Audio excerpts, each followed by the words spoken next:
Alright, first off, we'd like to say all praises to Yahweh, Basham Yahushai, the bonus to the apostles of Great Stone, and shalom to the brothers in the highways and byways, pushing this word in all sincerity and truth. Now, once again, we want to say out, all praises to Yahweh, Basham Yahushai, and double honors, triple honors to the elders of Great Stone. And once more, shalom to the brothers in the highways and byways. We'll push this word in all sincerity and truth. Basically, reason why me do that 2 times, I really for sure say yo, the elders, the spirit of Yahweh Shem Yahushai really and truly I work with the elders of GMS from Elder Tower coming down with all of them teach the men them will come up under them in terms of research, in terms of digging, right? In terms of dealing this scripture in 100% truth, right? Basically I just stumble upon some information concerning the mark of the beast and basically help debunk some of the things them with them stupid as other Israelite groups are basically bring out, mainly IUIC, in terms of the mark of the beast, right? Because you know them microchip breakdown, whatever that was, where them are talk about certain Greek words and how you need to have the historical context and all of that. If them they actually go into the historical context, then they don't know say you're free and bond, not talk about rich nation and poor nation or embargo or no shit like that, right? So with that, we're going to the whole historical context of the mark of the beast, right? So I'm gonna start with Revelation 13. I'm gonna basically start with Revelation 10, and this take time and make it flow, Lord willing. Brothers are edified, right? So this is Revelation 3 verse 10. Because thou hast kept the word of my patience, I will also keep thee from the hour of temptation, which shall come upon all the world, right? To try them which dwell upon the earth. So this whole hour temptation is the subject towards Israel. Well, mainly it's about purifying the elect, but it talk about the whole entire destruction of this entire construct, the whole destroying this current system or this current setup, right? And the Greek word for world is oinkomene, right? Which means inhabited earth, right? The world, the universe, right? So all of this, let me read it again. Revelation 3 verse 10. Because thou hast kept the word of my patience, I also will keep thee from the hour of temptation, which shall come upon all the world to try them that dwell upon the earth, right? So that means say yo, the chip, the whole world sitting up at Esau, New World Order, all the things that will come with that, basically, which are basically the destruction of this society and the building up of a new one, affect the whole entire earth, right? So with that, we'll go Revelation 13. I'm going to start at verse 15. And he had power to give life unto the image of the beast, that the image of the beast should both speak and cause as many as would not worship the image of the beast should be killed, right? Now look up the word worship. Now it says, I play the Greek word, computer and all that loud, so probably I have to repeat it.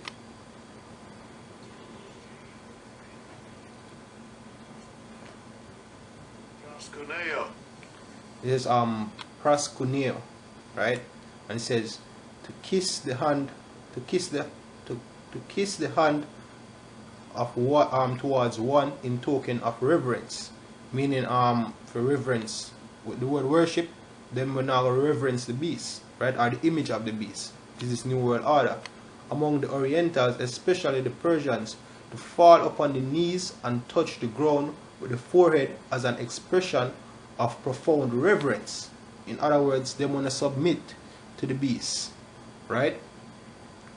In the New Testament, by kneeling or prostrating to do homage, to make obeisance, right, which means to bow, whether in order to express respect or to make supplication. So when they basically go in front of a king or whatever, you're gonna kneel before for sure, either you kneel for sure respect when you pass through, or you have something to say to the king or whosoever in charge. You basically, before you beg, right, you bow the knee and basically go down with your knees and your forehead, right?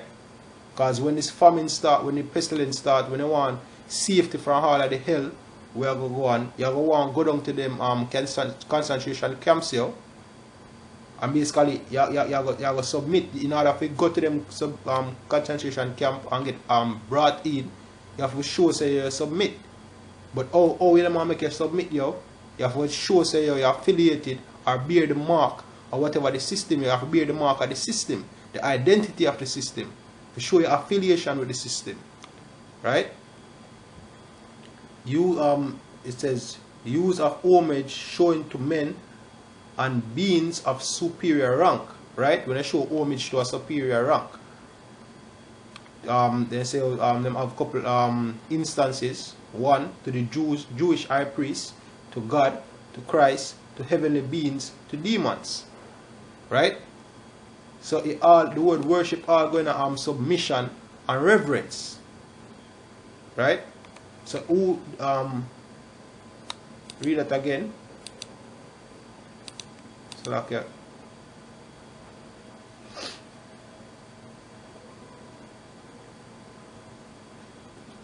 This kind of move slow.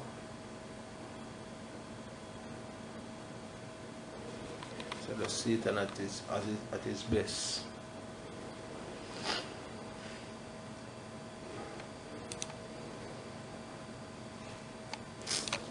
It's like that.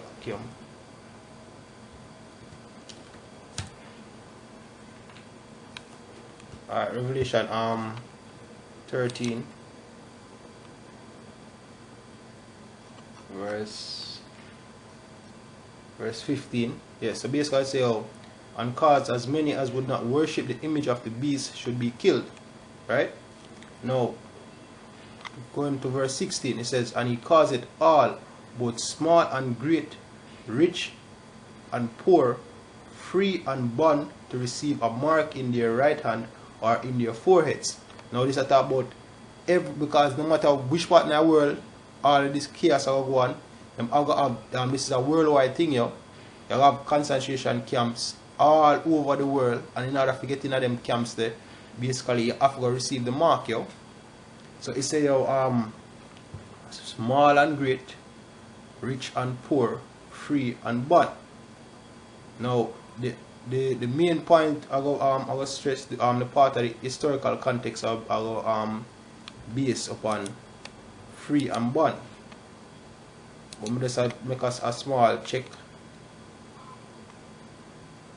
So yeah, that does that.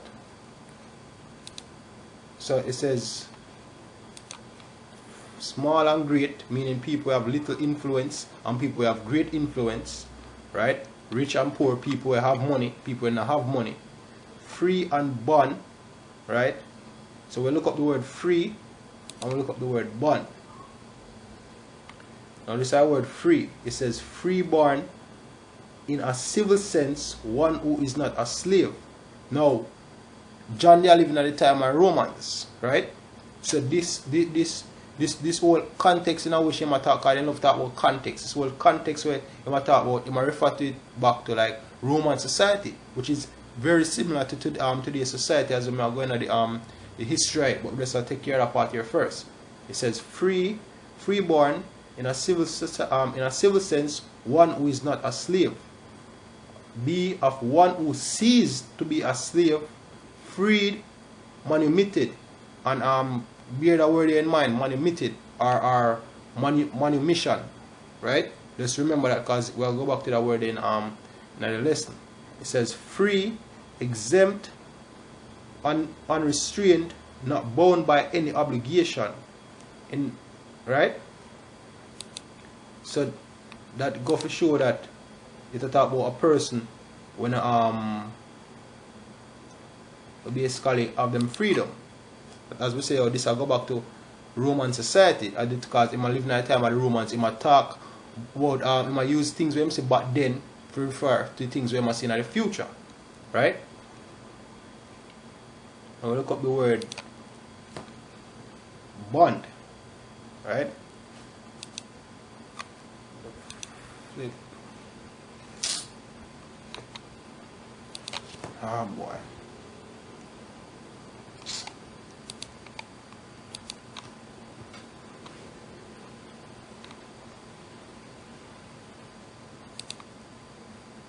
So that's the word free, right? One who is not a slave,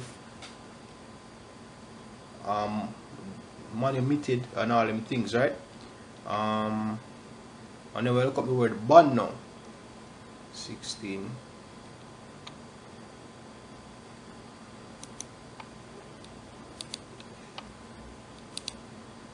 So the word bond, it says a slave, bondman, man of servile condition, right? Meaning a slave, one who gives himself up to another's will, those whose service is used, right, by Christ in extending and advancing his cause among men. Now, yeah, we are slaves for Yahushua, right? But this word basically not go for that. It says devoted to another to the disregards of one own self, a servant and attendant. Now we'll put that in a context now where we are going to the information. So we're going to pause this for now, right? And we're going to the word free and bond as pertaining to Roman society, right? Now this is from the Wikipedia Online Encyclopedia, and it says slavery in ancient Rome. Slavery in ancient Rome played an important role in society and economy. Besides manual labor, slaves performed many domestic services and might be employed at highly skilled jobs and professions. Teachers, accountants, physicians were often slaves. And the Roman system and the Greek system were similar, right? And as we go down the article, it will show the slight differences, right? Greek slaves in particular might be highly educated. Unskilled slaves, or those condemned to slavery as punishment, worked on farms, in mines, and at mills. Their living conditions were brutal and their lives short. So obviously this I deal with the bond part first. So teachers, accountants, physicians, just like in today's society, all them people are slaves. That's why them call them civil servants, which means civil go back to the word polite and servant go back to the word slave. So you have a lot of polite slaves, right? It says slaves were considered property under Roman law and had no legal personhood. Unlike Roman citizens, they could be subject to corporal punishments, sexual exploitations, torture, and summary execution. So them basically get treated worse than the Roman citizens. The so-called Roman citizens would more have rights, and them would get privileges, right? Now I'll go down some more and skip over a few of this because I really want to make this too long. It says over time, however, slaves gained increased legal protection, including the right to file complaints against their masters. Just like how today you can probably make a complaint about your boss or something like that, right? Because this, as we said, this society is similar, right? Attitudes changed in part because of the influence over the educated elite of the Sotics, whose elegantry views of humanity extended to slaves. Now, it says Roman slaves could hold property which, despite the fact it belonged to their masters, they allowed to use as if it were their own. Just like how today you can't buy a land, you can't own a land, you can hold it, right? And your car, you buy it and you register means to bring back. So all of them things you don't really own in this society. You just basically allowed to use it. That's why in that time of martial law, state of emergency, them can take all of them things from you, right? It says skilled or educated slaves were allowed to earn money and might hope to save enough to buy their freedom, right? They could have buy them freedom, yo. So just like if some people feel like say because them are earn money, them are a slave. Well, guess what? Them are slave, yo. Because certain laws will apply to us, the common men. Basically, not apply to Esau them things. When a man we kill somebody and go to jail, Esau we kill somebody, pay a big money and go up and run somewhere for a couple of months so them can watch TV, ride horse and all type of shit. And basically it is like the rules don't apply to them, yo. Well, the laws don't apply to them because they make the laws. So the punishment for slave and the punishment for a free man different. As I say, this mainly a stress upon the bond, right? It says such slaves were often freed by terms of their master's will or for service render. A notable example of high status slaves was Terio and the secretary of Serio. Terio was freed before his master's death and was successful enough to retire on his own country estate, where he died at the age of 99. Now, as I say that you can buy it, back then you could have buy a slavery. So I say, oh, free, bound, slack here. It says free and bond, poor, rich and poor, great and small, free and bond, right? So even people were that were freed in a Roman sense, then basically them could have that our John refer to. People were under slavery at the time of the Romans, were have a master over them, and they get them to earn money on that, and those who could actually buy them slavery, buy them freedom.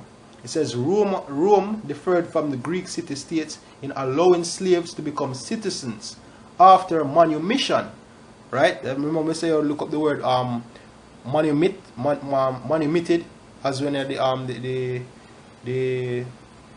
word free, right? As in slave will buy them freedom. I'm gonna look up the word manumission.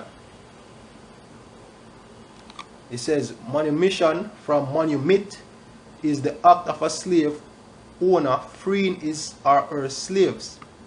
Different approaches developed, each specified to the time and place of the society's slave system. So in a basically the time of the Romans, you could have buy your slavery, buy your freedom, slack here, right? So a free man could actually buy him, a slave could actually buy him freedom. Now, slack here. Yes, continuing, it says a male slave who had belonged to Roman citizen enjoyed only passive freedom from ownership, but active political freedom, including the right to vote. A slave who had acquired libertas was thus libertus, free person, in relation to his former slave, who became his patron, right? So when a slave basically free, him can still have him master over him as a patron, meaning a sponsor, where if nothing go wrong concerning legal things, that master would have basically vouch for him or something like that, for him, like more like a lawyer, right? As a social class, freed slaves were libertine. To later rights use the term libertus and libertinus interchangeably, right? They were not entitled to hold public office or state priesthoods, nor could they achieve legitimate senatorial ranks. So although them buy them freedom, them be restricted from certain things, but them be free nonetheless. But as a go down, it says veneer were slaves born within an household or on the family farm or agricultural estate.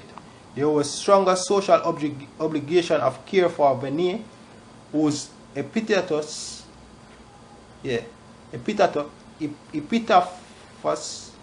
sometimes identify them as such, and at times they would have been the children of free males of the household. The general Latin word for slave was servus. So you you have time where basically you have the children are slave, but you could have born free, right? It says during the early empire, however, free men held key position in governmental bureaucracy, so much as Adherian limited the participation by law. Any future children of a free man would be born free with full rights of citizenship. So you have two ways where you could have free in a Roman society. Either you're born free, or you can or if your father was a slave and him buy him freedom, the child would be free, but the father, the child would have more privilege than the father, because he would have been a full citizen. But the father, because him buy him freedom, would have been a lesser free man, right? So even the free man could have also fall in the rich, right? Because him could have get up after him free himself, he could have get certain amount of money and all of that. But just go for sure, say you know, talk about great nations and small nation in the whole context of free and bond. I'm gonna read it again. It's a Revelation 13 verse 16, and he calls it all, both small and great, rich and poor, free and bond, to receive a mark in their right hand or in their foreheads, right? And you have a section of this article named Servus Publicus. A servus publicus was a slave owned not by a private individual but by the Roman people. Now you have a birth certificate, basically the government own you. Public slaves worked in temples and other public buildings, both in Rome and in municipalities. Most performed general basic tasks as servants to the College of Pontifices, magistrates, and other officials. Some well-qualified public slaves did skilled office work such as accounting and secretarial services. They were permitted to earn money for their personal use, right? So for sure, say how it can apply to today, yo. Just like how, as I said, today's society built up similar to ancient Rome, right? So it's not about an individual, it's not about a great nation or a small nation, right? I'm probably have to go do a part 2 to the video here for basically the word mark, because I did 2 part to it. But as I say, I read a part here again. It says, and he calls it all, both small and great, rich and poor, free and bond, to receive a mark in their foreheads, or in their right hands, or in their foreheads, right? So this is how yeah, so basically without me going for this part of listeners, I said I never want it too long, so I basically do a part 2 for the as it pertains to mark. So just to recap, you have ways in which you can be free and born. As we say, you can born a slave, you can also born free, right? The only way you can born free is if your father was a slave, and basically him buy him freedom, and then you can basically when you're born, then basically consider a full Roman citizen, right? So as we say, you have only for things will apply to ancient Rome can apply to now, and we're going to the whole thing of being the word mark, right? So with that, hope you guys were edified thus far. Once more, I'd like to say all praises to Yahweh Hashem Shai, the one of the apostles of Great Stone, and shalom to the brothers and highways and byways doing this work in our sincerity and truth. And basically, me advise brothers for just take a small look into it, and surely we understand, right? So shalom.